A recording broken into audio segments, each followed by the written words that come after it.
Bonjour à toutes et à tous, bienvenue sur cette nouvelle vidéo de la chaîne Critique Multiverselle. Et aujourd'hui donc un second concept des films à voir, avec donc plusieurs films dont je vais vous parler.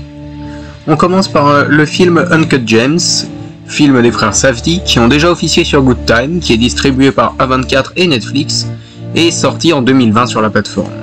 Il raconte l'histoire d'un diamantier qui va à cause d'une opale s'engouffrer dans un tas de magouilles qui le détruiront à petit feu.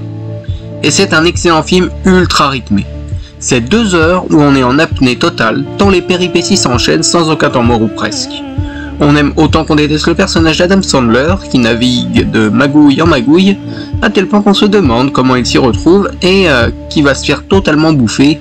Et c'est vraiment lui qui porte le film, celui par qui l'action passe, et pour qui on a vraiment peur, parce que ça va tellement fort, tellement vite, qu'on a bien de la trouille quand ces tortionnaires le retrouvent. Vous ne vous ennuierez pas une seule seconde, notamment grâce au montage ultra rythmé qui va à 100 à l'heure sans temps mort, et nous accroche à notre siège pendant 2 heures sans jamais nous lâcher. C'est une des plus grosses réussites de Netflix, je trouve. Les acteurs sont vraiment bons, on a de l'empathie et aussi de la détestation pour le personnage d'Adam Sandler, qui est un vrai con, faut le dire. Et voilà, A24 prouve encore une fois son talent avec un film que vous devez vraiment rattraper de toute urgence, car des films de cette tenue, on n'en a pas tous les matins. On passe ensuite à un autre film bien plus lent et dramatique, à savoir Shame. Shame, c'est réalisé par Steve McQueen. C'est un film ultra beau et ultra triste, porté par Michael Fassbender, qui joue le rôle d'un homme qui est addict au sexe et qui va avoir sa vie bouleversée lorsque sa sœur va revenir dans sa vie. Là où son sujet aurait pu être traité de manière comique, le réalisateur l'aborde ici sous l'angle du tragique. On a mal tout du long pour ce protagoniste, incarné par un Michael Fassbender qui est excellentissime. On voit vraiment ce que son addiction au sexe lui fait, et ça nous fait vraiment mal que de le regarder, tant on aimerait que ça aille mieux, car c'est vraiment traité comme une maladie, comme une pathologie dont il n'arrive pas à se défaire et qui le contraint socialement parlant, notamment lors d'une scène de sexe qui est vraiment poignante. Ici donc McQueen traite de cette addiction, comme je l'ai dit, comme une vraie maladie qui va ravager ce formidable duo d'acteurs que constituent Michael Fassbender et Carey Mulligan, qui est excellente, dont la reprise de New York de Sinatra est juste magnifique, et qui est vraiment les handicaps dans leur vie, aussi personnels que professionnels, n'arrivant pas vraiment à nouer de relations sérieuses.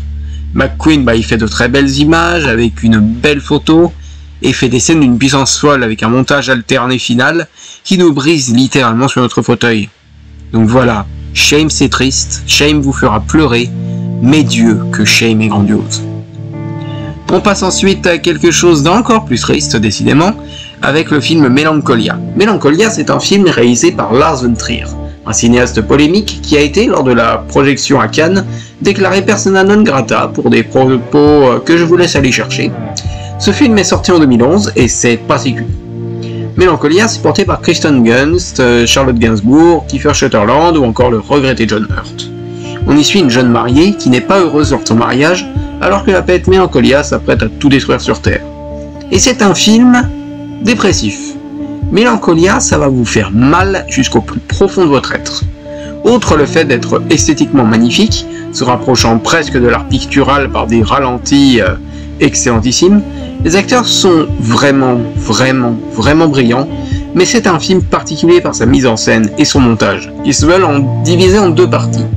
C'est un film sur la dépression qui nous fait nous poser des questions sur notre place sur Terre, sur ce qu'on est à l'échelle de l'univers et sur notre fin, notre mort, si on en a bien réussi lorsqu'on arrive à la fin et si on est heureux de ce qu'on est. Et cette dépression peut se mêler avec 2 ou 3 traits d'humour noir, voire notamment lors du mariage. D'ailleurs, j'en profite pour saluer la presta très drôle de John Hurt, qui nous a quittés depuis lors. Mais ici, Lars von Trier ne se concentre pas sur cette apocalypse lancinante et inéluctable, mais sur la relation qu'ont Kristen Dunst et Charlotte Gainsbourg, une relation vraiment amour-haine où le personnage de Gainsbourg essaye à elle seule de maintenir sa sœur à flot tout en préservant sa famille, alors que Dunst veut, elle, s'extirper des codes et vraiment tout laisser tomber, acceptant donc plus facilement une fin du monde inéluctable. Donc voilà, Melancholia, je vous encourage à y jeter un œil, car je pense que c'est un film à découvrir, et peut-être le plus grand public de Lars von Trier, même si ces 2 termes constituent un vrai oxymore. Et ensuite un film un peu plus joyeux tout de même, je vais essayer de faire de l'alternance, avec la nouvelle guerre des boutons de Christophe Baratier, réalisateur des Choristes. On y suit donc, comme dans les romans originaux de Louis Bergaud, deux bandes de gamins des villages Longeverne et Bellerand qui se font la guerre pour protéger leur territoire alors que l'occupation fait rage. Et c'est un beau film de la part du réalisateur des Choristes. Bien sûr qu'il y a bien meilleur, mais je ne peux m'empêcher de l'aimer.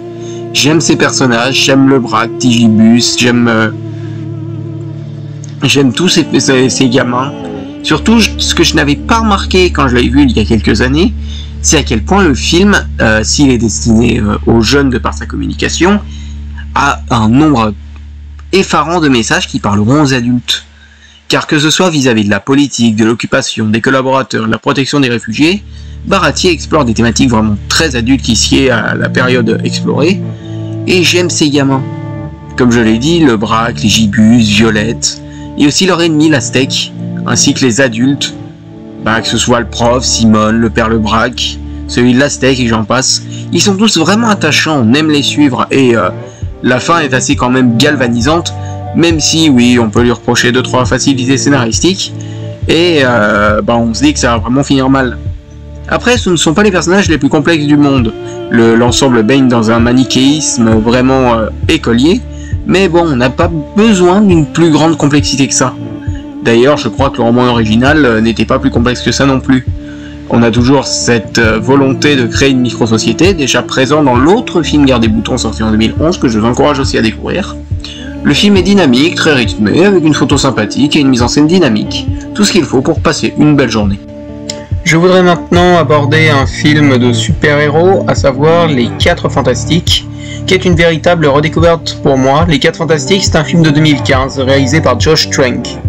Je trouvais intéressant d'en parler, à 5 mois de la sortie d'un nouveau reboot, pour réhabiliter un peu ce film. Ce film, il est fait par le réal du très reconnu Chronicle, qu'il faut que je voie. Il s'inspire, Josh Trank, des Ultimate Fantastic Four de Mark Millar et Brian Michael Bendis, s'entourant au casting de Miles Teller, Kate Mara, Jamie Bell, Michael B. Jordan, Toby Kebbell et Ray Agassi, pour un reboot de la licence 8 ans après, le second opus de Team Story. Un film qui a eu de gros problèmes de production, le réal et studio se déprécient beaucoup, avec je pense des cuts au vu de l'intrigue. Le film se concentre sur 4 génies, qui se retrouvent projetés dans un univers alternatif, dangereux, qui modifie leur forme physique mais aussi leur vie de façon radicale. Ils devront apprendre à maîtriser leurs nouvelles capacités et à travailler ensemble pour sauver la Terre d'un ancien allié devenu ennemi. Et c'est pour moi un très bon film. Alors bien sûr, on sent que ça a été charcuté, notamment dans son dernier acte, et l'apparition de son méchant, qui est trop rapide, ne laissant pas assez de temps au scénario de respirer. On sent qu'un peu plus de temps aurait dû lui être consacré à la base, au vu des scènes dans la bande-annonce qui ont été cutées. D'ailleurs, Toby Kebbell est bien meilleur dans sa version humaine que dans sa version méta-humaine, étant très bien développé, totalement anticonformiste, respectant la partie égocentrique du personnage des comics, mais ayant une bonne relation avec les autres, mais qui n'a pas assez de profondeur quand on le retrouve. Mais la première partie du film est pour moi excellente. On a des personnages ultra attachants, aussi bien dans leur version enfants que jeunes adultes. Ce groupe a une super dynamique, ils sont comme je l'ai dit attachants mais aussi drôles, avec chacun leurs caractéristiques, leur caractère, qui les définit et définira leur prochain pouvoir. Avec des acteurs mais voilà, qui sont vraiment bons. Il n'y en a pas un qui digresse en dessous des autres, et sincèrement je les ai adorés. J'ai adoré la création de cette bande, qui est une vraie vibe de Spielbergienne que je kiffe, mais de A à Z. C'est pour ça que pour moi, la première partie du film est vraiment, c'est pour moi une véritable maestria. La mise en scène est bien gérée, comme les environnements numériques, et il y a beaucoup de thématiques sérieuses, notamment sur la militarisation des super-héros, qui ne sauraient rappeler un style à la Man of Steel. Les FX des personnages sont bons, le perso de Franklin Storm a de même un très beau rôle de mentor, et sa mort est assez touchante.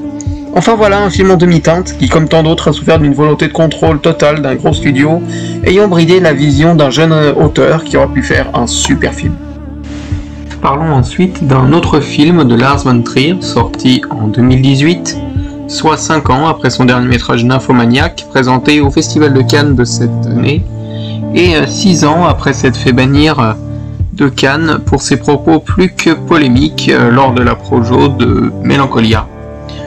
The House de Jack Bull dure 2h30 et est porté par Matt Dillon. On va donc poursuivre le parcours d'un architecte devenant tueur en série dans l'Amérique des années 70.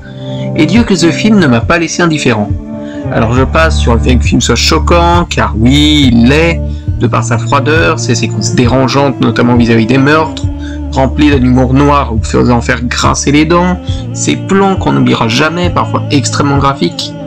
Mais voilà, je pense que j'ai vu bien pire que ça et que vous aussi, surtout si vous avez vu Terrifier 3. Ce film y est intéressant sur plusieurs points. Déjà, son acteur principal est excellent, car on s'attache à un personnage dont les actes sont immondes, répressibles au possible, mais que l'on veut tout de même voir réussir, car il est tout de même assez attachant. C'est un apprentissage, on le voit échouer, perfectionner sa macabre méthode, faire des erreurs, et on est stressé dans des moments, car on se dit qu'il peut vraiment se faire choper. On est durant 2h30 de son point de vue à lui, uniquement. On apprend à connaître la manière dont il voit les gens, le monde qui l'entoure. Et ce film, de par ses situations, s'interroge, notamment sur la bêtise humaine, dans des situations souvent grotesques où les victimes ne font vraiment aucun effort et prennent des décisions totalement illogiques, les amenant à leur funeste destin. Le film est tourné à la manière d'un quasi-documentaire, usant beaucoup de la caméra épaule, hormis pour certains plans juste magnifiques, se rapprochant d'œuvres picturales, ou d'autres allant piocher dans beaucoup de références cinématographiques ou provenant du documentaire. Et enfin, on peut dessiner une véritable critique religieuse de par quelques références picturales, ou même dans une fin qui prend une dimension totalement fantaisiste, s'amusant même à tutoyer le fan footage. Enfin voilà, découvrez ce film car il ne vous laissera pas indifférent. C'est la fin de cette vidéo film à voir. Merci de votre écoute et on se retrouve le mois prochain pour de nouveaux films. Ciao.